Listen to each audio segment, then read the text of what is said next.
Welcome to God Winging It with me, Roger Michael Klang. And today I'm really winging it. Uh, I mainly use SR Ekut as a source. It's a good source. Today I will address Russia, not the United States, that much.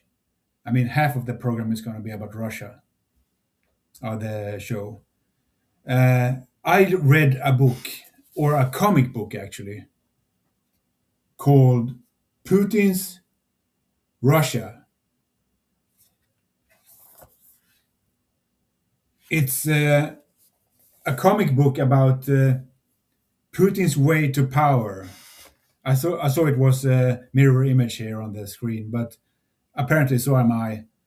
Uh, anyway, it was it is a comic book about Putin's rise to power and his struggle to remain in power, and it was a book full of corruption, full of murders of opposition leaders like Navalny and others. It's he's just a gangster. He's a son of a you know what. There's nothing good in him. He's Satan's son. He's Satan's son. Actually, yeah, I stand with that. Yeah, absolutely. He's Satan's son. And also in this comic book, uh, there's there's some interesting reading. Like it says that the United States and the UK are two countries that let in any money that comes from abroad without any regulation at all. They just let them in, the money. And that's why Putin can destroy their nations. Like he's corrupting Donald Trump, for instance. They have done that since the Soviet days. Probably they guessed in the comic book that it happened already as he was a young man, that he was corrupted. They seeked him out as one potential asset for Russia, and but among many others. But he happened to become president later on. But they still have a hold on him, for some hold on him, and it's not surprising that they do that. They have a hold on him, and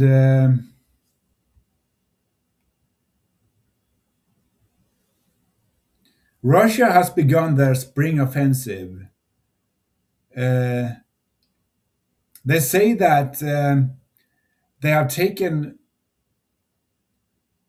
the whole of Luhansk, for instance, even though they have, let's see here, they have begin the biggest offensive in Donetsk, but they say they have taken the whole of Luhansk. Okay, but they already held Luhansk since long before, and they've stated before, two times before, that they had taken Luhansk when they already controlled it.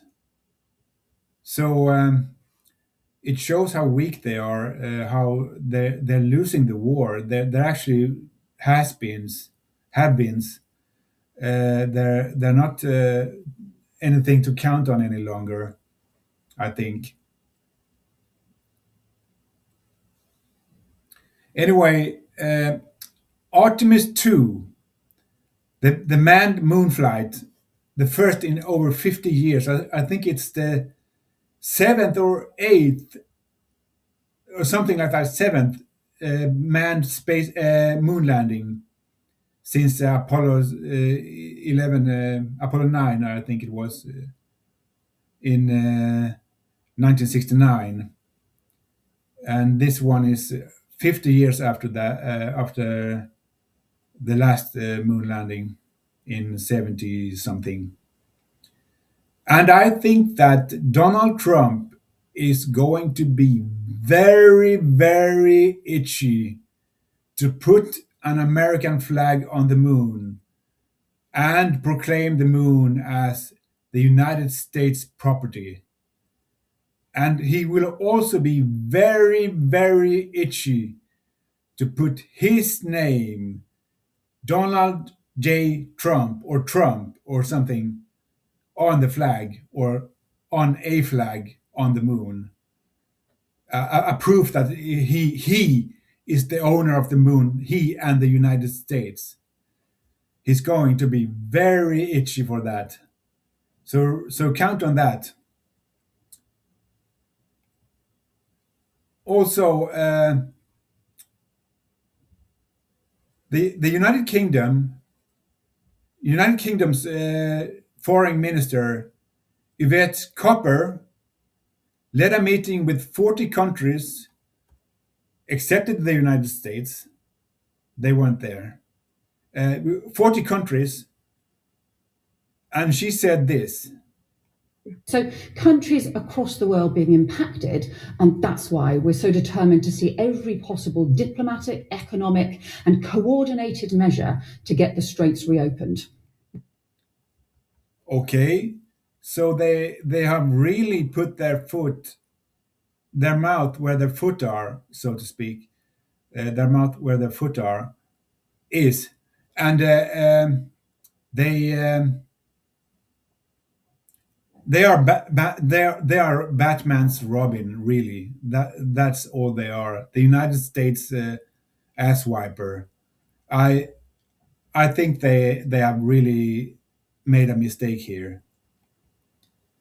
And there was a bridge in Tehran attacked by the United States, the B1 bridge, southwest of Tehran.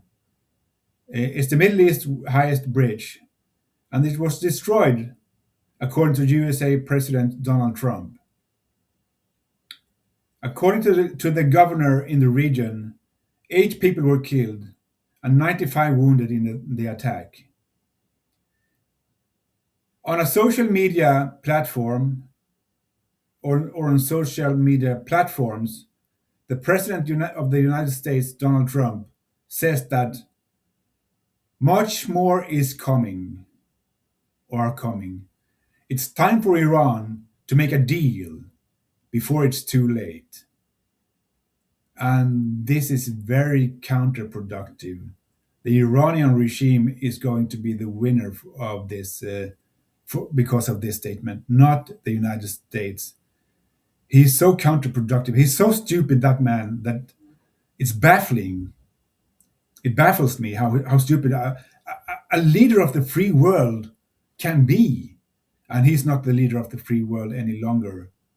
It's not Britain either.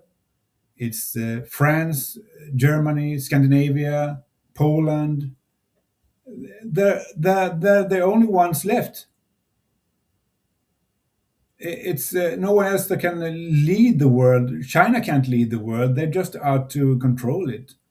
You can only lead a world by not being coercive, but urging people to follow you, or not urging, but just saying that if you want to follow us, we will lead you, or we will lead the world. We don't even say we will lead the world. We just say follow us, and we will make it better for you. That's what we say.